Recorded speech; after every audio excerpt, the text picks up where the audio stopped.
हरे कृष्णा, राधे राधे। माघ माह महत्तम 7वां अध्याय। चित्रगुप्त ने उन दोनों की आलोचना करके दोनों दूतों से कहा कि बड़े भाई कुंडल को घोर नरक में डाल लो और दूसरे भाई विकुंडल को स्वर्ग में ले जाओ, जहाँ उत्तम भोग है। तब एक दूत को कुंडल को नरक में फेंकने के लिए गया और दूसरा दूत बड़ी प्रसन्नता से कहने लगा कि है विकुंडल, चलो तुम अच्छे कर्मों से स्वर्ग को प्राप्त होकर अनेक प्रकार के भोगों को भोगो। तब विकुंडल बड़े विस्मय के साथ मन में संचय धारकर दूत से कहने लगा कि हे यमदूत, मेरे मन में बड़ी भारी शंका उत्पन्न हो गई है, अतः मैं तुमसे कुछ प्रश्न पूछना चाहता हूँ। कृपा करके मेरे प्रश्नों के उत्तर दो।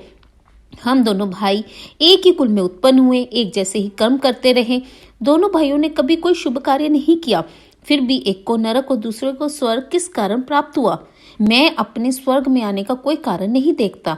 तब यमदूत कहने लगा कि हे विकुंडल, माता पिता, पुत्र, पत्नी, भाई बहन से संबंध जन्म के कारण होते हैं और जन्म कर्म को भोगने के लिए ही प्राप्त होता है। जिस प्रकार एक वृक्ष पर अनेक पंछियों का आगमन होता है, उसी तरह संसार में पुत्र, भाई, माता पिता का भी संगम होता है। इनमें से जो जैसे जैसे कर्म करता है वैसे ही फल भोगता है। तुम्हारा भाई अपने पाप कर्मों से नरक में गया, तुम अपने पुण्य कर्म के कारण स्वर्ग में जा रहे हो। कुंडल ने आश्चर्य से पूछा कि मैंने तो आज जन्म कोई धर्म का कार्य नहीं किया, सदैव पापों में ही लगा रहा। मैं अपने पुण्य कर्म को नहीं जानता। यदि तुम मेरे पुण्य के कर्म को जानते हो तो कृपा करके बताइए। तब यमदूत कहने लगा कि मैं सब प्राणियों को भली भांति जानता हूँ, तुम नहीं जानते। सुनो, हरिमित्र का पुत्र सुमित्र नाम का ब्राह्मण था, जिसका आश्रम यमुना नदी के दक्षिणोत्तर दिशा में था।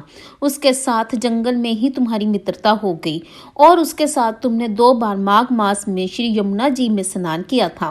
पहली बार स्नान करने से तुम्हारे सब पाप नष्ट हो गए और दूसरी बार स्नान करके तुमने स्वर्ग को प्राप्त हो गया।